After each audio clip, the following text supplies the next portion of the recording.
Hai, hordoftoota koo akkam fayyaa keessanii nagaa galata waaqayyoonis waaqayyoof haa galatu. Isin akkam baga nagaa nuuf taatanii ammas nagaa fi fayyaa isiniif haa kennu.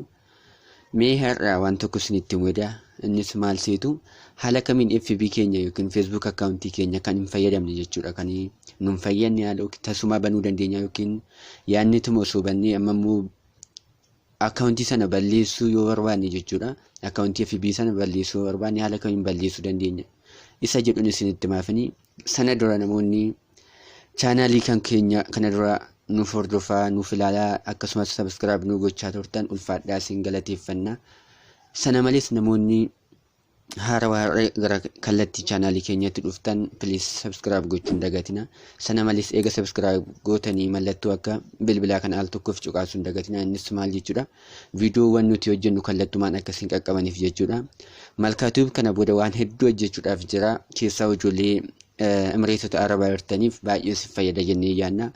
Innis obboleettiin keessan waan hedduu isinitti barsiisuu hedduu keessaa qabannaa mana keessaa haala nyaatatti qopheessan akkasumas qaama keenya haala kamiin akka qulqullina isaa eegnee miidhagfannu. Sana malees immoo gorsa obbolummaa ijoollee achi jiraniif jechuudha. Rakkoon yoo jiraate waan akkasii kallattii isin barsiistu kallattii kanaan ta'a jechuudha. Kanaaf nu hordofaa maatii keenya ta'a. Sana malees immoo chaanaalii kana share nuuf godhaa jecha. Kanaaf kallattumaan barnootichatti yaadamne jechuudha. Innis maanni FB'n keenya fakkeenyaaf cal'isnee FB osoo yaadiin faa banuu dandeenya akkasumas yookiin immoo yaadne kallattii FB chaanaalii keenya saniin jechuudha. Facebook chaanaalii keenya saniin namni nu jeequu danda'a yookiin immoo rakkina wayii godhatee kallattii yookiin nama dhiyeessuu dandeenya yookiin nama dhokachuu dandeenya jechuudha. Facebook sana haala kamiin balleessinee kana booda immoo Facebook akkaawuntuma sana hin barbaanne jechuu isa isinitti agarsiisuu barbaada. Nu hordofa. Maal gootu namoonni hedduun keessan F-Lite'dhaan isinitti maafini. Namoonni hedduun keessan F-Lite waan fayyadamtaniif kanaaf achiin isinitti himu maal gootu fakkeenyaaf ani haabanu fakkeenyaaf F-Lite kan ku haabanu jechuudha. Eegan bani mee haabanu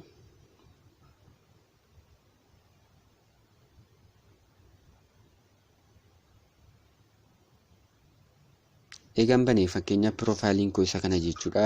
Facebook akkaawuntiin koo isa kana jechuudha. Kanaaf isa dhuftu iddoo kana dhuftu kinoo iddoo tuqaa sadeen kana jechuudha. Iddoo kana achi dhuftu al tokkoof jechuudha. Eega dhuftanii akkas keessa ol deemtu kinoo akkas ol dhuftu quba keessaniin jechuudha. Eega sanii iddoo kana jechuudha. Seetingii isheen jettu kana al tokkoof cuqaasu iddoo kana. Eega cuqaasanii bifa kanaan isinii dhufa akkas ol dhiibdu. Akkas ol dhiibdu. Iddoo kana jechuudha.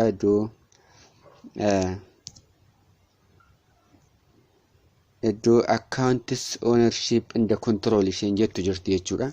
Ishee al tokkoof cuqaana jechuudha. Eega sanii bifa kanaan nu dhufaa. Bifa kana keessaa nuti inni ishee lammataa kana jechuudha. Deactivation and deletion isheen jettu. Ishee kana barbaanna. Deactivation jechuun yeroo gabaabaadhaaf akka hin hojjenne taasisana booda. Inni lammataa deletion ishee jettu waan taateef isa al tokkoof tuqna jechuudha. Eega tuqnee bifa kanaan nu fidaa. Inni jalqabaa deactivate akka goonuuf barbaadeeti. Inni lammataa delete account isheen jettu iddoo kana mallattoo akka sana iddoo kana tuqxu jechuudha. Iddoo geengoo tana eega sanii maal jettuuni continue jettuuni jala kana. Eega jettanii bifa kanaan isinii fidaa. Ammas akkas ol deemtu. Sana booda delete account isheen jettu jala kana waan jirtuuf delete account kana al tokkoof tuqxu. Eega tuqxanii akkas isinii fidaa. Passwordii isaa akkaawuntii keessan balleessuu barbaadan sana jechuudha. Iddoo kanatti akka galchitan ijajamtu passwordii isaa jechuudha. Kanaaf fakkeenyaaf kan ku haa galchu.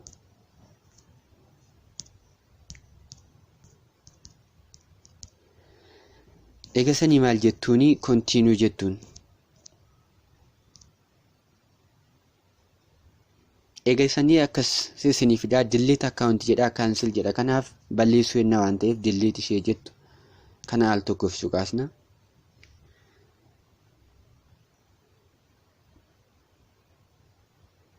eega cuqaasne kunoo bifa kanaan nu balleessa jechuudha. Jalqaba garuu akkaawuntii kana jechuudha haga guyyaa 30 baduudhaaf jechuudha. Baduu isaa mirkaneeffachuudha. Haga guyyaa 30 akkaawuntii kana deebisnee banuudhaan qabnu yookiin hubanne immoo deebisee akkaawuntii kana nuuf fida waan ta'eef kunoo asitti jala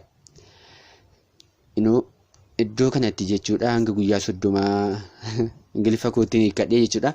Haga guyyaa 30 hoo deebiste jechuudha. If you log into Facebook within the next 30 years, you will have the option to cancel the deletion and the retrieve and of the jedhee akkasitti itti fufa jechuudha. Guyyaa 30 biyaansi guyyaa 30 turuudhaa qabdan jechuudha. Facebook kana deebistanii immoo hubantan delete hin taane jechuudha. Fakkeenyaaf an deebisee kana akkaawuntuma kana deebisee fakkeenyaaf deebisee keessaa bahu jechuudha.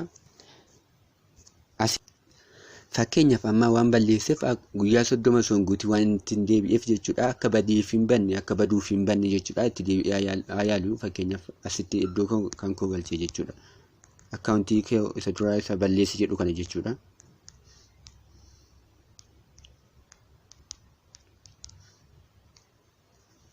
Sana booda akkasiin jedhaanii kunoo akkas jedhaa konfirmii intiiti jedhaa. Okay jedheeni.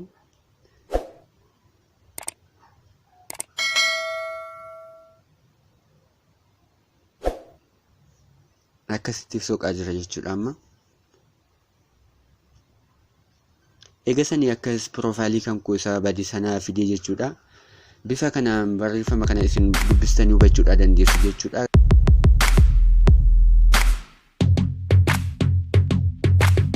Jedhini yoo balleessuun barbaanne konfirmii jedhinaan jechaadha. Konfirmii jechaan jira. Egaa sanii kunoo bifa kanaan na baasa jechuudha. Guyyaa 30 Jaanuwaarii 30 aga sanitti eeguudhaa qabde. Jaanuwaarii 30 balleessiteettaa jedhee kunoo gubbaa kanatti jechuudha. Barreeffama kana naaf fidaa. Kanaafuu confirm deletion jedha iddoo kanatti, cancel deletion jedha. Kanaafuu akkaawuntii kan koo balleessuu waan hin barbaanneef isinitti agarsiisuuf waan ta'eef kanaafuu cancel deletion jedha jechuudha.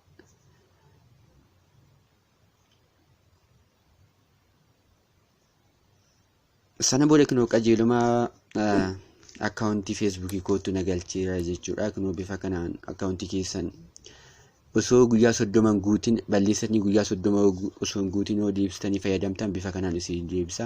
Viidiyoon keenya waan ilaaltaniif galatooma ulfaadha. Viidiyoon kun isinitti tole laayikii gochuun dagatina. Sana malees hiriyoota keessaniif sheer nuuf godhaa. Waan nu daawwattaniif galatooma. Nagaan hanga viidiyoo itti aanutti nuuf turaa. Isin jaallanna.